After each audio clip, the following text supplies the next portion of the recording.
I ordered some manure last autumn for the garden and it came on a pallet.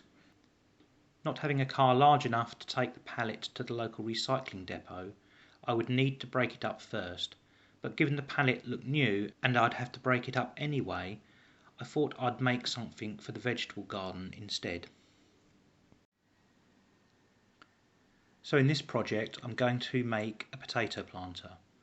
If you're not familiar with what a potato planter is, they're a container with extendable sides. The idea is you plant your potatoes in the bottom and keep adding more compost as the potato grows.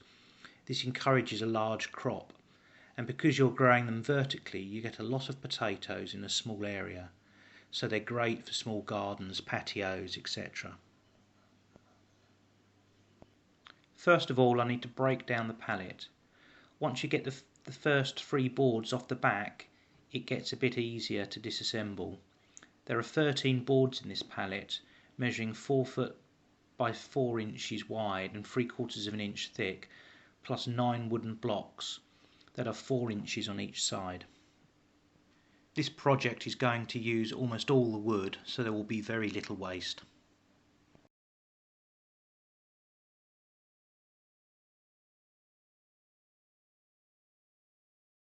Each board will be cut into 3 equal length pieces using the Mitre Saw. That's 39 cuts. I'll spare you from watching all of them.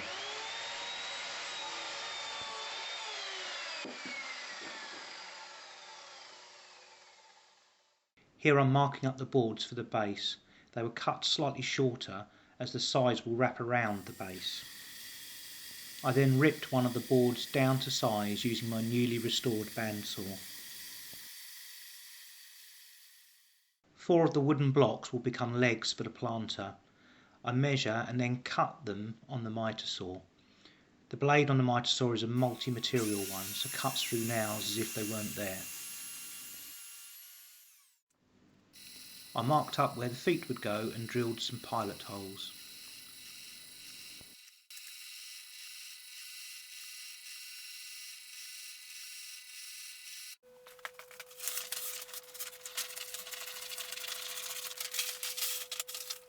I then painted all the parts with some leftover fence paint.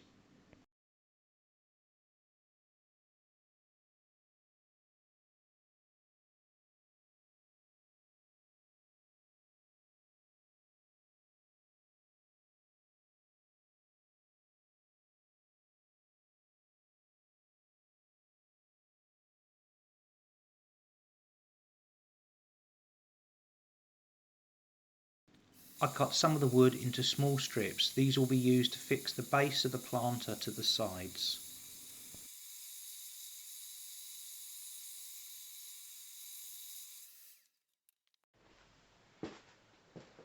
Okay, let me take you through what I've got here. All these parts here are going to make the sides of the potato planter. These pieces are going to make the base of the potato planter along with these. These are the feet for the potato planter, and then these pieces here are going to hold the base to the sides, and then these pieces are going to hold the sides together.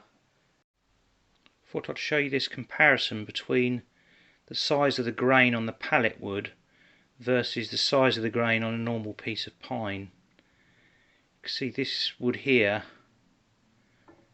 has grown incredibly fast, and that's probably why it's not very dense and it's very soft.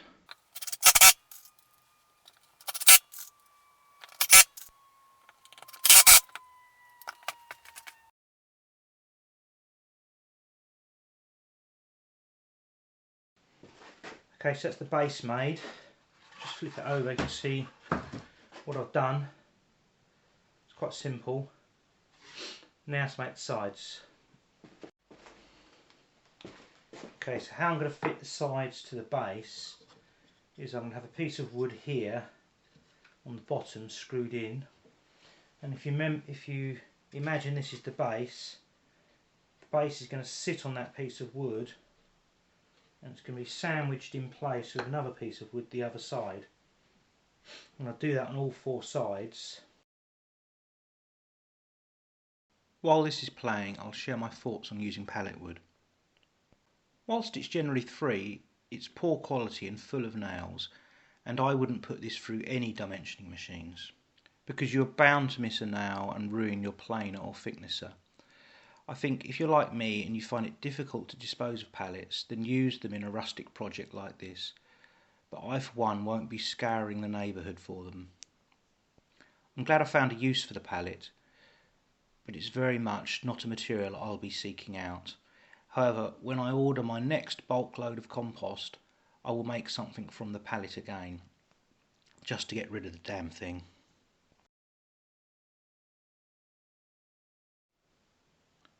I'm also really interested in your comments on these videos.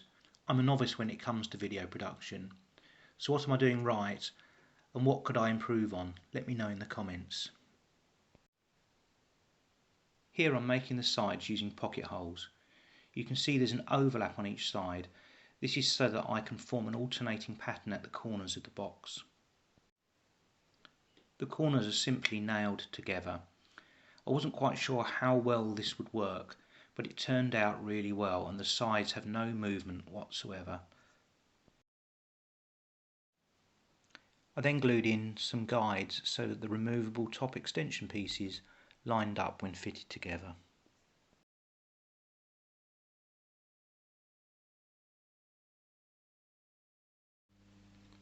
The guides for the top part have now been glued.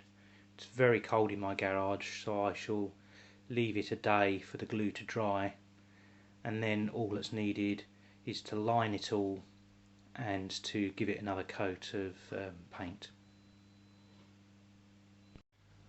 I'm going to drill some drain holes in the base.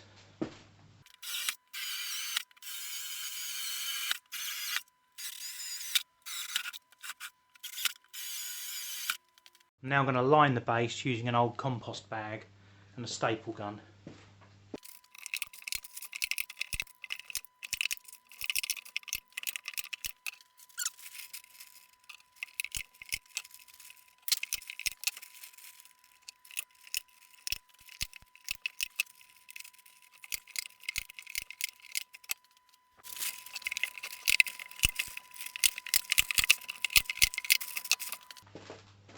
Before I plant up, I'll poke some holes in the lining so that they go through the drain holes.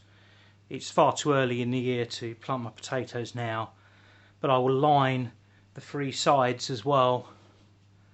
The main reason for lining is to waterproof it a little bit, help the moisture stay within the box, and also I don't know what this was treated with when it was a pallet, so it's just protecting the potatoes from any sort of chemical nasties that the pallets might have had in it in its treatment. So the potato planter is finished. If you just want to make the pot, which is the bit I'm showing at the moment, then you can get two of these out of a pallet. But if you want to make the potato planter, you'll only get the one, of course. I'll show you how it goes together. As the potato grows and you fill the soil, you add an extra level, fill more soil in, then add another level and fill the soil in. So I'll show you what it looks like when it's assembled.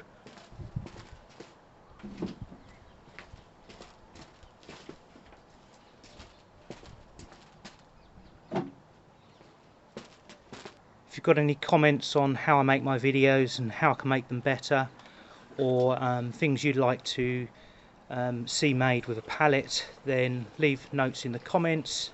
Hope you've enjoyed this video. If you have, please click a thumbs up. And I'd love you to subscribe so you can watch my other videos. Thank you for watching. Bye for now.